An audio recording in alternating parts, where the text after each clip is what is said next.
We're going to wake up and it's the second round of the French election. It's just happened.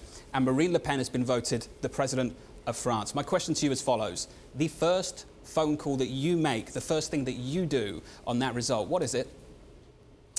I think, first of all, maybe we'll send a message generally to our staff to say that we will, of course, deal with this situation.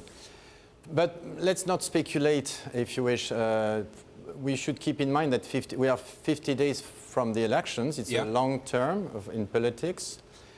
Second, maybe for people watching us in the US, I would like to highlight that in this election we have two rounds. The first might be a vote of protest, but the second is a more rational vote with people also who have kept a strong political culture in France. And I think in the debate you will see, again, more clarification between the programs. And third, something I would like also to highlight when people talk about scenarios is that you have also the parliamentary election, which is important, not just the presidential one. In our constitution, the parliamentary election is important. And of course, the question of which majority is important. So I think the situation is more complex than sometimes it is described. To put you on the spot just a little bit, when you say the voter is more rational in the second round, does the rational voter not vote for Marine Le Pen? Well, again, probably some of the people at the election will represent more protest, populist votes and a little bit less rational.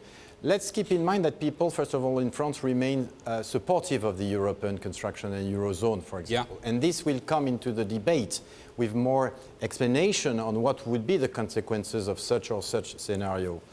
And second, again, the political culture is strong. What I mean by this, when we have TV shows, people watch the TV shows. You have millions of people watching, and the turnout in the vote is also important. So that these are perhaps differences with some other countries. Let's talk about something you can have direct control of. It's the strategic direction of your business. Have you had any contact with Marine Le Pen or members of her team? Banks and companies in general do not want to interfere in the political debate, and we don't do that.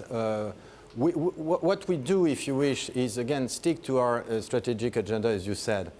My central scenario is a reinforcement, a slow but reinforcement of the European construction. Eurozone construction in particular, as we share the same currency. And in particular also in light of the Brexit and in a world which appears to be more fragmented.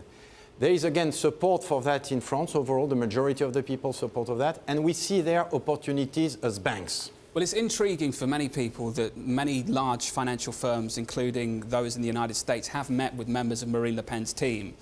Do you not want to get a better understanding of what her plans are for the economy? We face, once again, the prospect, and it may well be small, of redenomination risk in the Eurozone. As a French bank, is it not the prudent response as a chief executive officer to sit down with members of her team to try and understand the direction of her policies? Is it fair to say that maybe as French, we understand a little bit more what she thinks? Of course. And maybe people based in the US who want precisely to have a better knowledge and spend maybe less time than we do listening to the people and the campaign. So I think we have a relatively good understanding. And anyway, things will be clarified in the coming days and weeks because, again, the campaign to a certain extent has not really started. It will start when we have the final list of candidates on the 17th of March, and then the programs will be then clarified. Afterwards, between the program and what is happening, there is sometimes a difference. Well, let's talk about how you set up your business ahead of all of this. Do you de-risk? Do you de-risk to any extent at all ahead of a series of elections in Europe, or do you just keep the boat steady and in the direction it's always been on? Yeah, we keep the boat steady, and if you wish, again, we are a French bank, we are enshrined in the French economy, we are enshrined in the Eurozone. What is clear is we have been able to remediate and deal with all the regulatory requirements. We have liquidity buffers, capital buffers, we are fine. So we stick to the long-term agenda, which is more around dealing with our clients, innovation, and as I've said, 2017 will be a transition, but towards what? A reinforcement of the Eurozone, and with the need to think strategically about this. And we spend time precisely to say to politicians, the European Commission, think strategically about the next 10 years.